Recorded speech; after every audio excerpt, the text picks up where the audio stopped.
So let's talk a little bit as well about Declaration, another song on Ascendancy. It presages some of the more overtly political lyrics that we see later on with the Crusade.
My thing, I wanted to go really into like sociopolitics. I want to go more into what people are going through, and I wanted to make it very angry, because a lot of times it is easier to make it a little more eloquent, a little more thought out, and maybe people respect it more. But I was like, you know, I want to make something that's pissed off and that's angry and that's disgusted about, you know, this country is supposed to be a place that was founded upon living a different belief outside of everyone else's, and now we're one of the countries that's most, you know, not the entire population, maybe half, maybe it's a third, and a third, maybe a third is completely bigoted against everything they don't understand. Maybe a third is completely accepting of everything, and a third doesn't give a shit.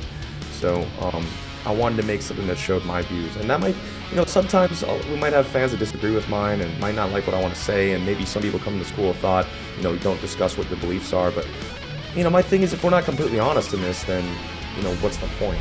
So I wanted it to be very overtly what I am for and what I'm against. And I grew up in the South as well, and you know, I think that it's one of those things that when you grow up in the South, you either totally buy into all of that hatred and bigotry that you're surrounded by, or you react to it.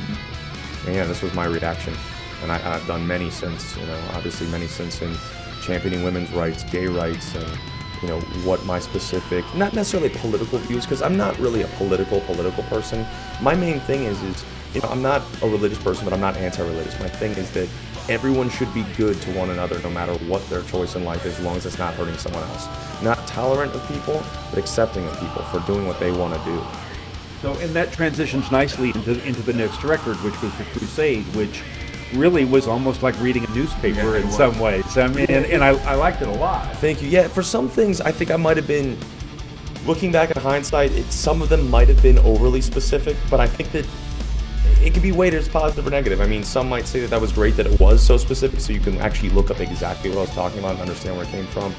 But I guess that could have put a timeline on the songs. We might have not made them as universal, but it was definitely, it is what it is. That record, there was so much involved with that record. I mean, we made a record that was consciously the opposite of the previous. We made a record that we completely got rid of a lot of the ingredients that were our sound on Ascendancy. And, you know, it was definitely an album that was surrounded by a lot of turmoil. I mean, none of us were in the studio at the same time as anyone else when they were tracking. You know, no one was in there when the drums were tracking, no one was in there when I was tracking guitars, none of us were speaking. We all wrote our own songs, put them on the record. So it's a very angry record, and I think that's a good thing. I think it's good that it showed what happened afterwards, that we still survived afterwards. Because, I mean, we could have, and, you know, if we were ever going to break up at one point in time, it was during that album cycle, because we were touring so much we couldn't even breathe. Had to write the entire record on the road, get off the road, record the record, and go right back out. So there was like no time, but I guess that's good. It's good that we were in such a pushed frame of mind that there is a record like that in the catalog. So going back to this concept of, you know, really supporting the idea of freedom and women's rights and gay rights and all sorts of things, let's talk a little bit about Ignition. Our leaders preach if we disagree, we're the traitors of society. Homophobia, racism, sexism, systems free, supremacy. Ignition, inception, learning is a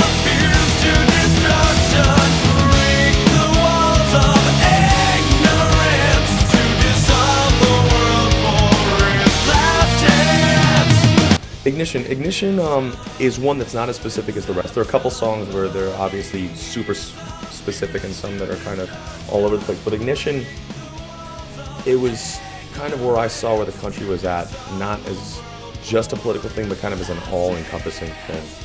And I mean, let me just put it this way: for metal, which is what I love, although I definitely agree with your political viewpoints or your social viewpoints more than perhaps the stereotypical metalhead out there.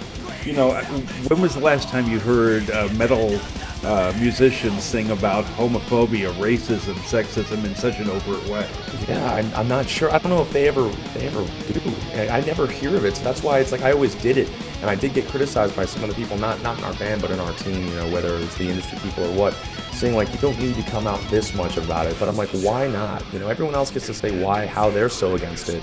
You know, whether it be religions or political groups or whatever it is. It's just I wanted to tackle everything. So that album, you know, starting off with that song, with a song that was that general about everything that was going around in America, I think it was definitely pissed off and it was definitely angry, but it wasn't you know, caveman-like in its delivery. And then it transitioned really nicely on that same sort of lyrical theme into Detonation. That's the sound of humanity melting away. Say goodbye at the end of days. Fire rains down on the American dream. Watch all your love see the scream. Each will dig their own graves and bury themselves in life failures. Detonation was kind of the hypothetical situation of what would happen in the world if we kept everything going on. So that was kind of like the future, and the other thing was the present. Right, and it really kind of gives you a feel for just how vivid that sense of hypocrisy is. Yeah, for sure. I wanted it to be very visual, and I pictured the world, you know, kind of falling apart because of Ignition setting everything up, and then Detonation just the falling apart of everything.